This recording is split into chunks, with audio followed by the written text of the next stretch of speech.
Good afternoon, everyone. Welcome to Florida IPDAE's Webinar Wednesdays. Our topic for today is engaging adult education through IET-centered instruction. This is a pre-workshop session that is designed to help, assist, and prepare participants for the upcoming Fall Regional Workshops that is being held by IPDAE throughout the state. So please strap on and be along for the ride. We're going to be talking about a lot of things today. But before we get into that matter, I'd like to remind everyone to please use the Q&A tab whenever you have any questions that you wanted to pose to me or to any of the facilitators.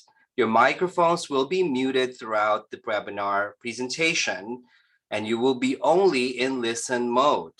Today's presentation is being recorded and will be available for you to preview and review 48 hours after the webinar has ended. My name is Ron Cruz. I am the coordinator of Caribe Refugee Program in Hillsborough County Public Schools. I'm also a statewide national trainer for Florida IPDAE.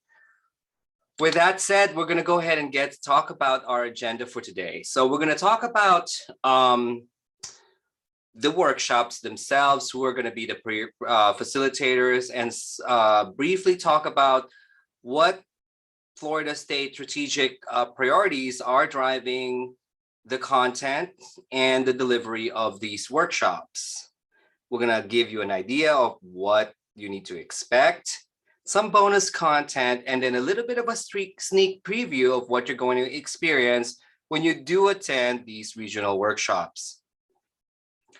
And lastly, towards the end, we're going to cover some of the key initiatives that IPDAE is or has put into place to help districts and colleges and teachers like you to put together an IET program of study and implement your IET programs altogether. We're going to have a few minutes towards the end to have some Q&A, and then please stick around to complete the evaluation of this webinar. So we have a total of 8 regional workshops, and one of them is virtual. So I'm going to go over the ones that are happening in person. So what you see on your screen right now, we've already completed the regional workshops in Hillsborough and Collier just a couple days ago in Collier. And now we're heading over to Palm Beach later this week on November 6th. On November 19th, we're heading over to the Miami-Dade College at the Kendall campus. And then we're going across to the other side of the state, all the way to the Panhandle at Pensacola State College on December 3rd. And then capping off right before we go out for the winter break, we are heading over to Broward County on December 10th and also Sarasota County on December 11th. And so if you want to register, it's not yet too late. So what I do suggest is you go into the Florida IPDAE website at www.floridaipdae.org, go to the event calendar, and sign up for your regional workshop. And like I said, if you're not able to attend the in-person workshop for whatever reason, schedule doesn't allow you to, there is a catch-all session that's going to be held on December 2nd. The webinar will commence between 9 a.m. to 2 p.m. and the same way you will register. So you're going to have to go to the floridaipdae.org website to register, and make sure you're selecting the December 2nd virtual session. All right, I think I have a couple of questions here. Nope, not really, just saying hi. Thank you so much. All right, let's go ahead and introduce to you who will be facilitating our Fall Regional Workshops. So it will be yours truly, and we're bringing back Mr. Brian Bush from Broward County and Vanessa Nicholson from Hillsborough County Schools And last but not the least, we are adding on to our team, Mr. Ariel Pachokas from Collier County Public Schools. I'm so excited because it goes along the State of Florida's initiative of Get There, our Florida Workforce Education Initiative. All of these things that we're doing and pushing forward within the past couple years are all in line with this Get There. So, but where is this starting from? What is driving this Get There initiatives? Well, early last year, our state has laid out 4 major priorities that the state will be working on in the next 5 to 7 years. And these are the 4 priorities that's guiding all state level initiatives. First is to promote regional partnerships to ensure a comprehensive approach that will result in positive, improved learner outcomes. So I want to make sure that we are tapping on the assets within our own districts, colleges, or within our region to make sure that we are able to deliver service, even especially to those areas that are very hard to reach, but does have very high need for adult education services. The second priority is to really increase the number of students or adults that are obtaining credentials of value through post-secondary certification, industry recognized credentials, or degrees. As we all know, we have a lot of jobs available right now, coming out of, slowly getting out of the pandemic. There are going to be a lot of jobs, and especially in logistics area, there's a lot of need for workers there. But our students cannot just jump in and take those jobs. Those jobs require certain credentials and certifications, especially for truck driving. So we want to make sure that we accelerate that pipeline. How can we get them faster, get credentialed faster, so that they can get into these valuable and highly needed jobs around our state? The third priority is talking about increasing the quality of instruction that our students receive in the classroom, and making sure that the instruction we provide as teachers are tapped on or based on the labor market needs, what jobs are available out there, and making sure that we are providing equitable and equitable education to all of our students, regardless of their demographic, socioeconomic status, or region where they came from. Last but not the least is the fourth priority, which is talking about incentivizing, measuring, and supporting the program effectiveness across the board. All right, so those are the 4 things that our state has laid out to be our guiding light for this upcoming year and years to come. So the one that is highlighted or just bolded in these 2 is the one that's really driving IET across the board. This is the priority 2, is pushing for the attainment of credentials. So how do we accelerate the achievement of credentials? IET is one service delivery that provides us with that mechanism. So for this upcoming regional workshops, we're going to be talking about certain topics. One of the things that we're going to be focusing on is IET, looking back and seeing how these 3 components of adult education, workforce training, and workforce preparation all can combine together seamlessly in a classroom setting. So we're going to be talking about all of these things, giving you some examples and providing you some models for implementation. We're going to be looking at the framework itself. What are the requirements for implementing workforce preparation through IET? And we're going to talk about what are the evidence base behind integrated education and trainings, and give you lots and lots of examples, lots and lots of instructional resources and materials, and most importantly, how you're going to use those materials to teach students basic skills side by side workforce training skills.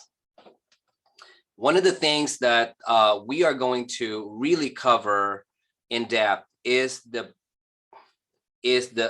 core teaching strategy that's going to drive your integrated education and training classroom. and which is what we call contextualized teaching or learning. So when we talk about contextualized teaching and learning, we're going to talk about why is it important to teach and why is this strategy so useful and so powerful. We'll talk about and give you a framework where you can work and really understand how to implement contextualizing to careers, how to make it work, how does it really look, and how to implement that with fidelity. There are different ways you can do that, and we're going to cover that in the workshop, and also provide you some specific examples on how the integration or how contextualization can be applied to really become effective for your IET programs. Last but not the least, we're going to talk about resources that are going to be helpful in your pursuit for contextualizing instruction. We're going to be talking about two different types of classrooms, the ones that are not quite ready for integrated education and training. So if you're just a teacher, if you're not an IET teacher, this workshop is still for you. And if you are, yes, you will have to be on the list and signed up, because we are giving away lots and lots of useful information that you can start implementing in your classroom immediately. So, on the part of contextualized or career-infused or career-focused instruction, we're going to be diving into the different career clusters, and which are going to be career clusters that are of great demand in our state. And then let's talk about the career pathways in these different jobs that are within each career cluster. And then you see a sample right there in front of you, somewhat of a career pathway for somebody in the food industry. So, and then we're going to teach or go over and guide you through how you can align your content with the career that you're focusing on in an IET or even in a non-IET program. And then we're going to talk about where can you insert that workforce preparation activities. And we're going to do that through several activities and examples that we've laid out for you. Now, the next cluster of topics that we're going to be discussing in the workshop is going to be how do you develop contextualized activity. And we're going to show you a step-by-step plan, a template, several examples, and you're going to get an opportunity to work and network with other teachers, professionals, administrators, or staff to help you develop these contextualized learning activities. We're going to provide you with a template that's called the GRASPS concept wheel. We're going to use that to develop a contextualized task or activity. We're going to discuss different examples, so how you can really maximize that template. And then we're going to lead into how to design a single set of learning objectives based on the contextualized task that you've developed using our model. And then how else can you put together or collect more contextualized content aligned to your activity? And most importantly, we're going to give you some tips and tricks on how to really engage employers, because they play a key role in the success of your IET programs. It's good to have employers within and visiting your classroom, or being asked or allowed to provide input in the development of your IET programs, because ultimately they're the ones who's going to be hiring our students. So might as well involve them in the process from the beginning, middle, and to the end, so that they get to know their potential employees along the way, and they can even enrich your program even more. So we're going to give you some guides, tips, how to engage with your employers, how to approach them, how to schedule an interview, and what questions to ask. So those are going to be super important topics that we're going to be discussing towards the end. And I know a lot of you are thinking about, well, we got IET, right? Well, how does this help me? Because I'm an adult ESOL teacher, I'm a GED teacher, or I am an adult basic education teacher. We also have goals currently, which is to help our students make gains in standardized tests, right? So we're going to talk about how how your work in an IET program can be braided to meet both IET and adult education goals.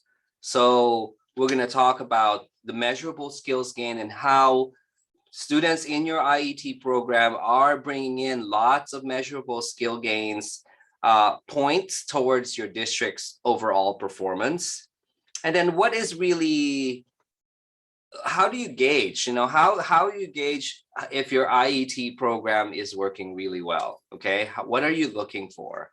And if you're a non-IET, the same performance indicators are being looked upon in our program. There's not really a separate set of performance indicators for IET per se. So really, I'm not talking about anything different. So the performance indicators for IET is the same performance indicators for traditional adult education programs. We're going to look at how these things align with your current assessments like CASAS, reading and listening test, TABE 11 and 12, and the GED tests. So I'm going to pause right here before I go into the bonus content and look at some of the questions that you guys have. Yes, we are. So there's a question here that is there going to be any sessions for corrections, prison teachers? Yes, of course. We are having 4 regional workshops strictly developed for corrections instructors or prison instructors. So those are, if you want to attend those, you might want to start marking your calendars once those dates pop up. We are going to have a webinar right before we roll out all of our corrections workshops. There will be a webinar that will introduce you to the different dates and the different locations we're going to, so you can start preparing. Okay, and also we've got some more things here. Great to be here. Okay, lots of comments. Thank you so much for those comments. Perfect. I see that Miss June Roll has been answering some of the questions already. So perfect. Thank you so much, June, for helping me in the background here. So yeah. So we have some bonus content as well that we have built in because we know and we love you. We're building in some bonus content into the workshop. So you're walking away with lots and lots and lots of tools and resources ready to get fired up and start implementing these activities and strategies in your classroom. So we're going to be covering a little bit about co-teaching models. And there is going to be a webinar strictly for co-teaching, because co-teaching is going to be the main method of delivery of instruction in fully integrated IET programs. So if you're an IET teacher, or if you're a teacher that has an aide or a co-teacher, you do not want to miss this co-teaching models webinar, and it's going to come in around January. We are also going to be rolling out, and it's actually already available and downloadable from the IPDAE website, the IET resource activities. So remember those resource activities that we rolled out a couple of years ago? We've developed fully fleshed out lessons, study guide plans for instructors or even for students, right? And what we did for those academic topics, we embedded and added on an extra section for integrated education and training, focusing on a particular career. So just like what you're looking at in this example, we built upon a topic in mathematics and added on culinary arts activities, a sample single set of learning outcomes. And then we indicated what workforce preparation is going to be applied when you actually implement this particular type of activity. We give you lots of contextualized resources, templates, activities that your students can start, that you can do with your students that will help them prepare or complement their learning in the culinary arts program if they're in an IET program. Or if not, if you use this lesson, this is just going to really boost up their knowledge in that program and inform your students like, hey, this is something that I can do. This is part of what this is something that is attainable for them. Is that something that career is something that they wanted to explore in the future. So we also are gonna, by the time you walk away from these regional workshops, you will have developed a fully flushed lesson plan. Okay, from every single component, fully aligned with materials, assessments, things like that. We're also going to use the template for the GRASPs activity to develop a deep dive into a contextualized activity that's really going to drill into the core of IET, or what's really needed in an IET program. Whether or not you're an IET teacher or not, you will enjoy using the GRASP contextualized task, because it just gives depth and perspective to all of the activities that you're giving your students. We are also going to talk about single set of learning outcomes and pre-completed activities with single set of learning outcomes. You will also be able to develop your own single set of outcomes based on your lesson that you developed during the workshop. Most importantly, we are giving you everything in the lesson, like all of the templates, resources, contextualized resources, things for ESOL, things that you can use for GED and ABE classroom, things that are really going to prepare them for the jobs ahead. You know, things that's going to help your students really secure that job once they're able to seek the opportunity, or once the opportunity presents itself. All of our participants are going to walk away with the kit of their choice. So you see all of these 4 kits, you get to pick one kit. Each kit is full of lots of tools, resources that you can start modeling and creating activities on, things that are like measuring tools from culinary arts, from cutting tools, first aid kit for the paramedics and for medical careers, automotive kit and electronics kit. So right before you leave the workshop, you're taking along with you a toolkit, okay? So that you can start implementing the class tomorrow if you want to. So those are the things that we are providing you. If you like these things and looking forward to these things, please do not miss our regional workshops that are coming up. So just to give you a quick preview of what you should expect, here's a little bit of the topics that we're going to be discussing. So we're going to cover how really adults learn. So how do adults learn anyway? Well, adults need to know why they're being asked to learn something. What's in it for me, right? They ask you, you know, they challenge you sometimes on the topics and lessons and objectives you're given. Is like, do we have to really learn it? Well, that's natural. That's the natural instincts for adults. They need to know why they have to learn certain things and how important, how can they apply the things that you're teaching in the classroom into their daily life, or how's it going to help them in their education or career goals. Adults come with a ton of experience. So unlike children or young children, adults already come with a wealth of experience. It could be experience in the job, at home, in the workplace, professional, and some come with professional degrees from their native countries, or are practicing professionals in their native countries. Those experiences are going to be the core of where they're tapping on everything that they should, you know, for them to learn. And so if we can connect a lot of the content, the new content and skills that we're teaching students to their previous experience or their existing experience, that's going to make their learning even much more engaging. Students also need to be responsible. And I mean, students are going to make the decisions for themselves. They need to have at least the feeling that they're making a decision for their own learning. They really do. So they thrive on self-direction. You know, they love it when you're giving them an opportunity to make a choice. And that's really just a part of being adults, you know. So self-concept is another area that we're going to be diving in and improving on. Students, our students, we can't just introduce anything to our students. So they learn best when the topics at hand or the skills that you're teaching them have an immediate application to their real life. If it's helping them to earn their career credential, that's really great and good.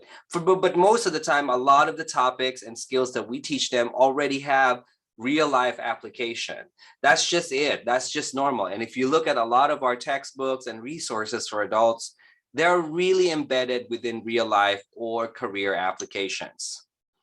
Students love solving problems. They solve problems even if you don't want them to solve problems. You know, they solve your problems as, you know, they get in your business, they get into other students' business just to solve problems. If there is not a problem sometimes, unfortunately, they do create the problem so they can solve it. So problem orientation is something that adults really like, and they also thrive. So if they're able to solve a problem, help another student, or help you as the instructor to become more effective or to solve a particular real life problem, that's all well and good, because that's really how they thrive and learn. Last but not the least, adults does not need external motivation in order for you to get them to do things. You just need to show them that there is an inherent benefit to them, immediate benefit to their life or to their career, and everything comes from there. Okay, so because adults are intrinsically motivated, they don't need candy or sticker or recognition from you. As long as they see that you care about them, you care about their well-being, and you care about their career goal, and you're doing everything you can to help them achieve their career goal, then they will be willing to jump in front of the bus for you, just like for analogy's sake. So these are the things that we're going to be covering in terms of how adults learn. And then we're going to look at how do we teach? What is the best method of teaching for them? And based on the topics of that we packed into this workshop, we're going to look at contextualized approach. Okay, we're going to look at why contextualization is such a powerful tool. And these are just some ideas here that I'm going to give you, that adults don't want to learn in a vacuum. They don't want things that are disconnected. Oh, today we're going to learn about main idea, and then tomorrow we're going to flip over to math and we're going to learn about fractions or linear equations. If there are no real world connection to those, they won't feel excited about those topics that you are trying to introduce to your students. So they want to learn, they want to be able to connect the learning, everything that they learned previously, to what you're teaching now. They need to understand, have a real world connection to the content that you're introducing them. Okay, and that's really the key to increasing the engagement of the students. And really, it leads into improving the persistence of students in your classroom. So as you contextualize more, and as you contextualize to areas, careers, or real life applications that's most pertinent to your students, you're going to find out and you're going to realize that persistence is increasing, meaning they're dropping off your class less and less, and they're attending class more and more. And most importantly, they're successfully transitioning to post-secondary career training programs. So how do you build a contextualized classroom environment? Well, that's not very hard to do. And some of you're already doing this, okay? You need to design the learning environments where there are different training modalities, catering to the various learning styles of your students, incorporating different forms of learning experiences, especially with the use of technology, which is now very necessary in our world of work. You need to be allowing learners to discover relationships themselves between abstract ideas that you're teaching them and the real world application, and assisting the conversation and discussion and making those connections really strong. You need to be able to allow concepts to be internalized or even discovered or modeled or create and embed the concept through through problem solving, or allow them to apply the concept through problem solving. That's going to be really going to allow your students to internalize the content that you're teaching and improve the level of retention. So how many, like, one of the biggest problems that we had with our students is that they usually often forget the things that we taught to them previously. Like, my students would forget what I taught them yesterday.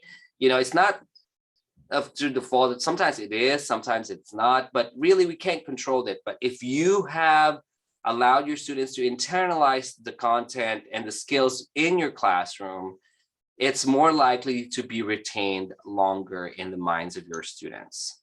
You need to provide ongoing feedback to your students to promote further learning and to be able to correct their thinking.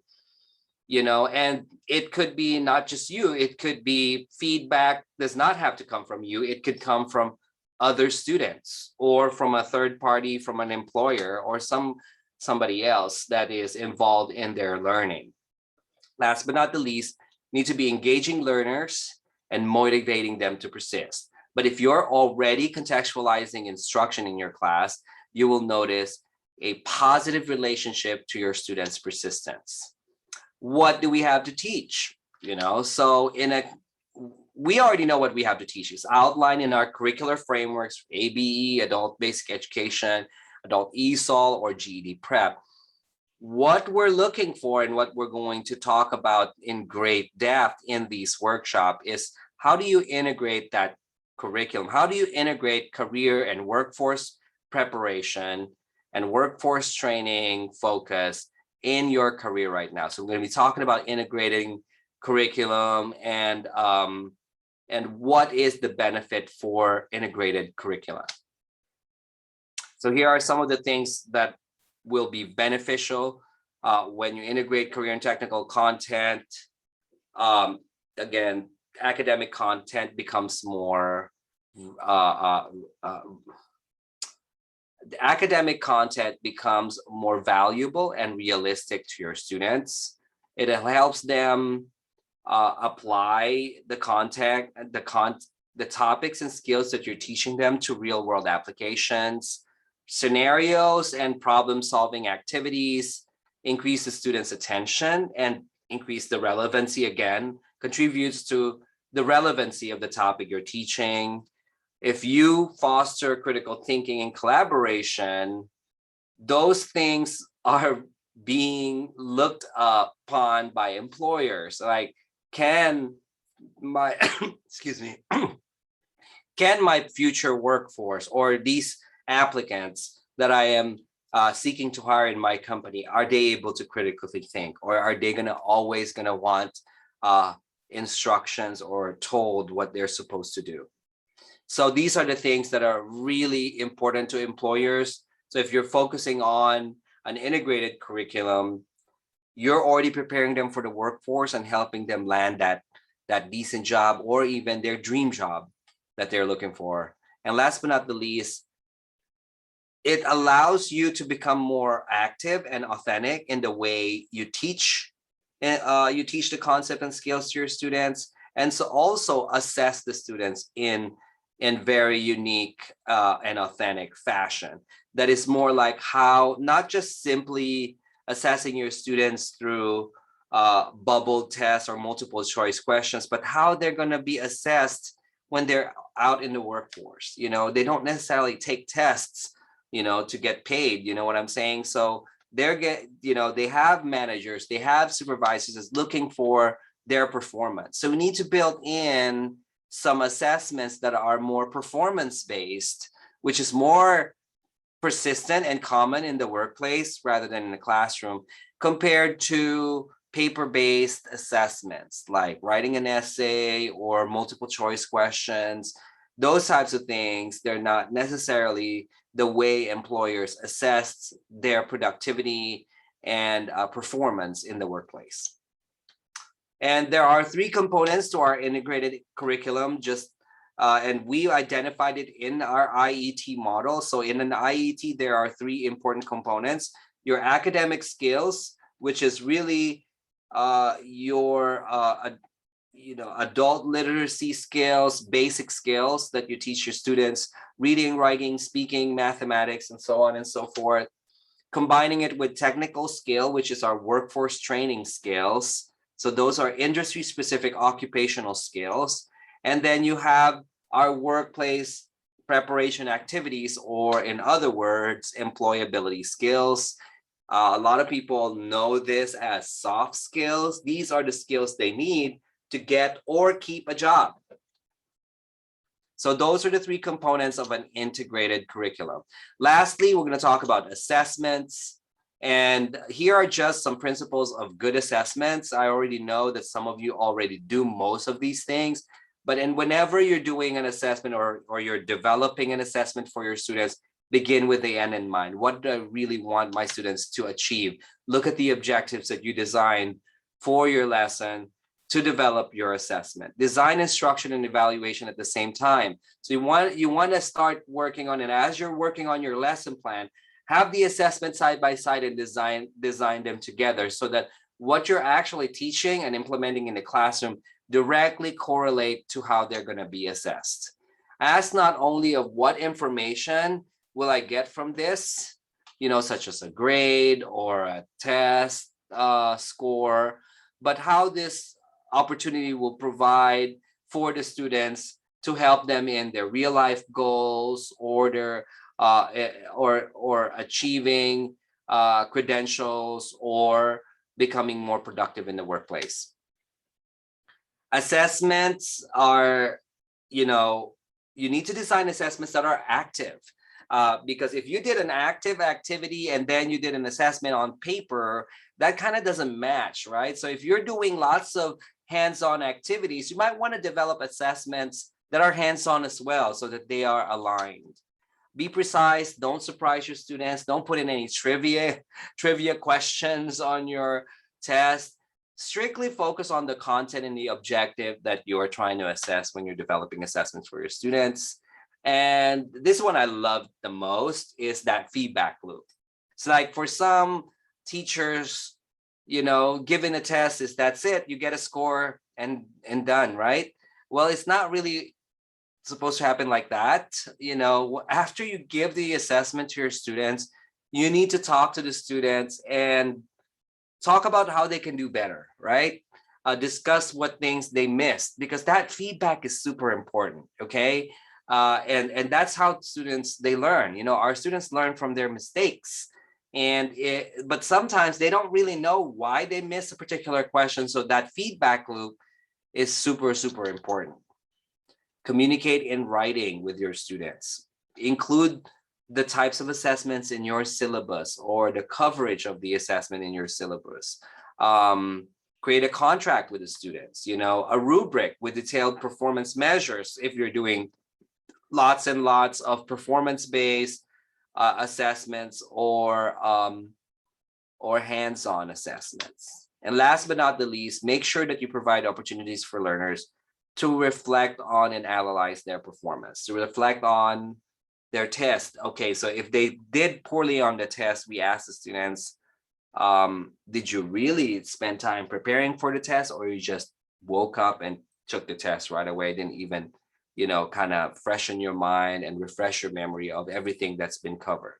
So think about all of the things that may have impacted the performance of the student. Is that because the student didn't really prepare, or didn't really listen to the teacher, or is it because of something else that's contributing to that type of performance? So that's super important that the students reflect on that, and they say, like, well, because you didn't review so well, or you didn't pay attention so much on class, that's the reason why you're receiving these types of scores or performance on these assessments.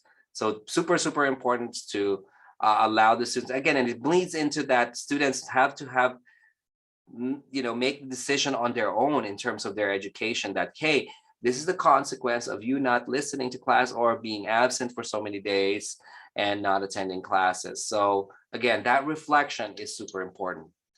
Authentic assessments are are really powerful if you really focus on what skills are really needed by your students, especially by assessing or surveying which skills your students are most efficient on, which skills are most highly valued by their prospective employers, and things like that. And I cannot talk enough about rubrics. Rubrics is just good best practice for assessment. So at least the students know the level of performance or expectation they have to perform specific components of a particular project or task, so that there's no guessing game or guesswork for the students. The expectation is all laid out on the table and they live up to the expectations of the activity or task. So all of these things we're going to cover in the upcoming regional workshops for you. So hopefully you're excited and getting ready. If you're not, pulling up the Florida IPDAE website and pulling up the event calendar to schedule for the one that's closest to you or to your county, you're missing out. Okay, there's a lot more that if they have in store for you. In addition to the fall regional workshops, we are rolling out several webinars, which one of them I already mentioned to you earlier, which is our co-teach models. We are also doing a lot more webinars on IET, such as how to really use data to develop an IET program, and then also how to market and recruit students for IET programs. If you are new to IET or a new adult education teacher and just starting to get your feet wet, well, have no fear. We have something available for you in the IPDAE website. All you got to do is create a portal account and log into Florida IPDAE and go to the e-training modules. And there is a full module on IET overview. It's going to talk about the different components of IET. How do you instruct? What are the requirements? How do you set it up? It's all there. So it's very accessible. It is self-paced, so you can take it during your 15-minute break, or you can complete it while you're having lunch. So it's really on your own time, and then it saves your current work and also saves your completion in your portal account. We also have posted lots of stuff in the Adult Education Career Pathway channel, such as sample single set of learning objectives for you to take a look at. And also for administrators and program directors out there, we have released the bootcamp materials we've rolled out in the ACE Conference 2021 and posted all of the valuable toolkit, playbook materials, templates into the Adult Education Career Pathways channel. And be on the lookout for the upcoming Career Pathways Institute happening in the spring of next year. More focus on IET, career pathways, and how to mesh all of these together and how to make your programs even more effective and powerful. With that said, I'm going to take a look at some of the questions that we have right now. Oh, thank you for sharing your excitement. I really appreciate that. Hopefully you feel that like you're ready to go, and I was able to give you like a good glimpse of what to expect. So, and also thank you to everyone that is tuned in today. And we are doing everything we can to make sure that teachers like you are equipped with the knowledge and the expertise to roll this out and implement this. Because sometimes it might be just be handed to you, hey, John, you're an IET teacher now, and now it's up to you to implement it, right? And so it's like, oh, what do I do now? I mean, there's not like a step-by-step instruction for how to implement your IET program. So attending this workshop is definitely the best. You'll have lots of practice, lots of opportunity to talk to one another, share with other teachers at various levels of implementation of IET, and even develop your own lesson plan. So once you walk away out of the workshop, you have a full lesson plan, a sample template that's good and in-depth and follows and implements integrated education and training with fidelity. I think that's really the key factor and the key a benefit of attending the workshop. And plus, to put a cherry on top, you know, we're telling you, like, implement this. Well, you're not only walking away with resources, you're actually walking away with a physical tool or a toolkit that you can start hammering through and start building your lessons and activities in class. So thank you so much for all of that. So if you have any questions, feel free to type it into the Q&A tab of that, or if you have any comments, we would be happy to answer and respond to your question. And Ms. Junrol is very busy in the background answering some of the questions. They're coming in, and I know you are excited because I'm very excited.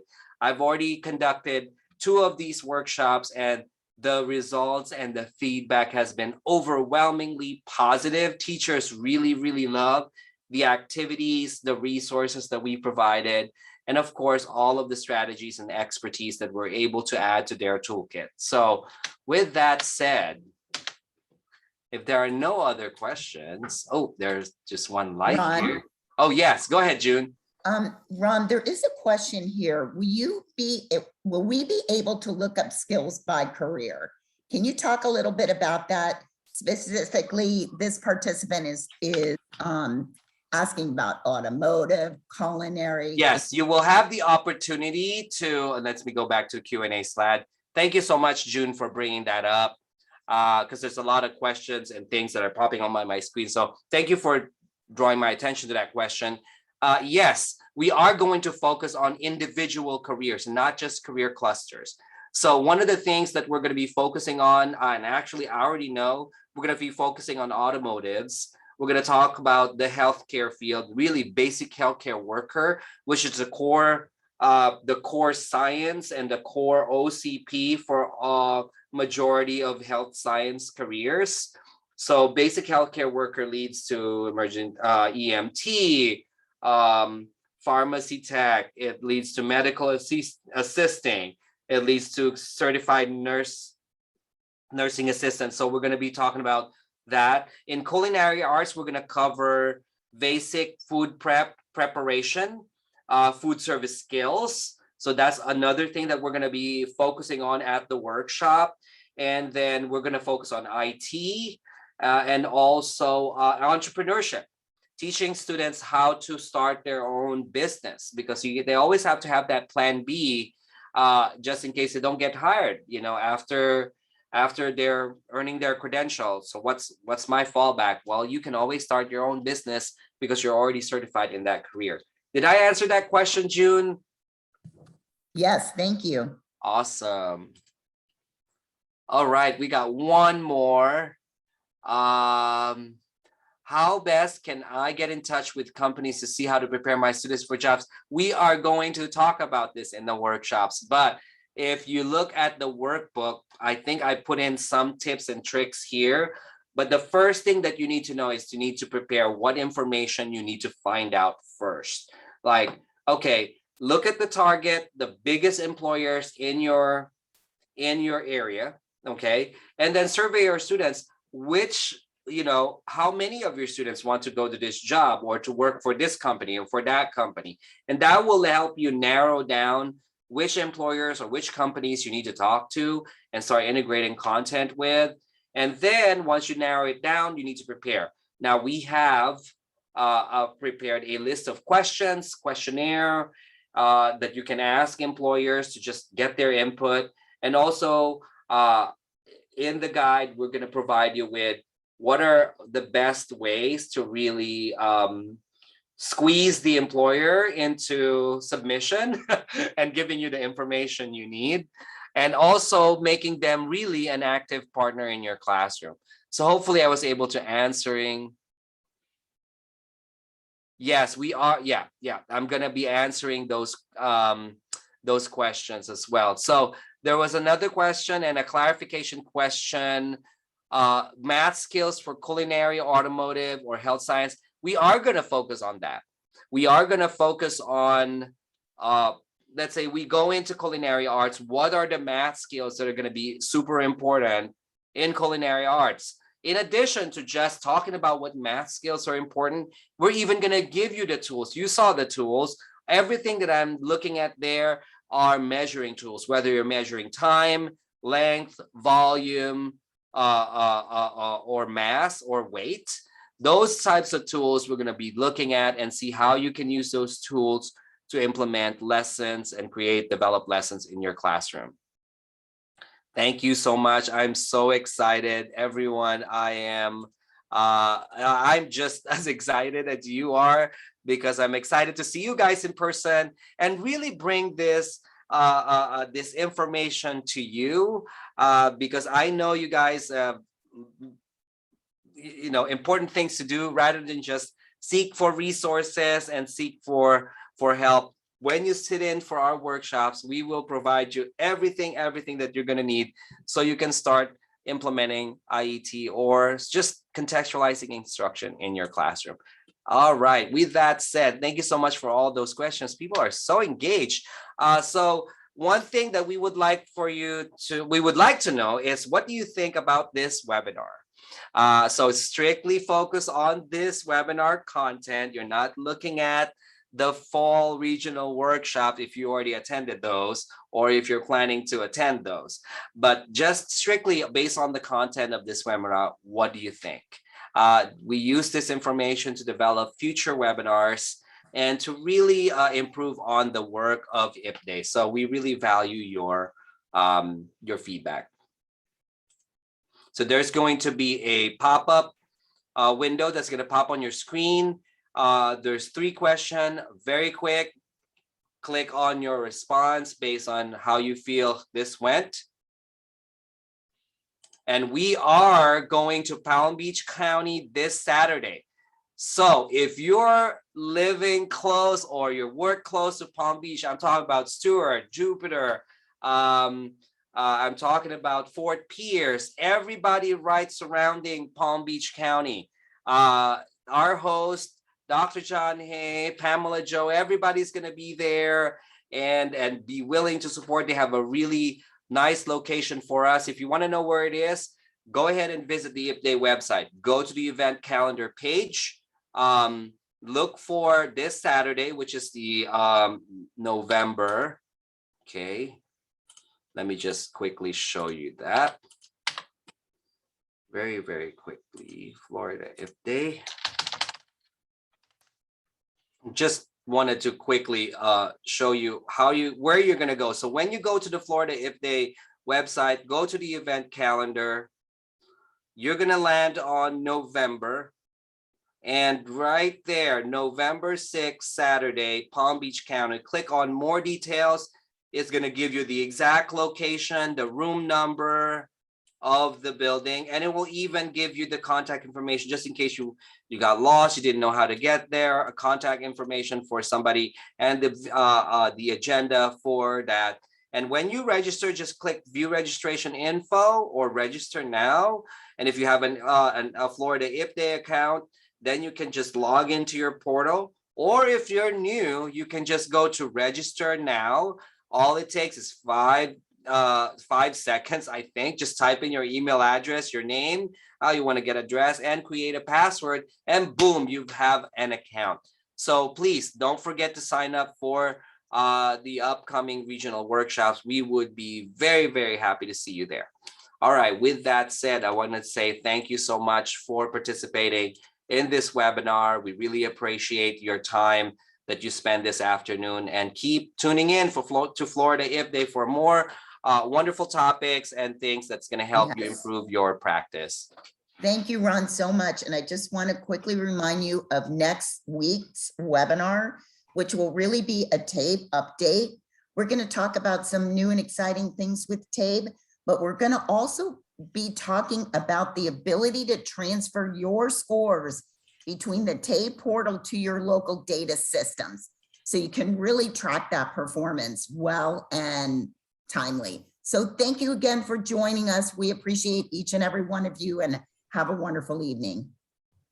Have a wonderful evening. Bye, everyone.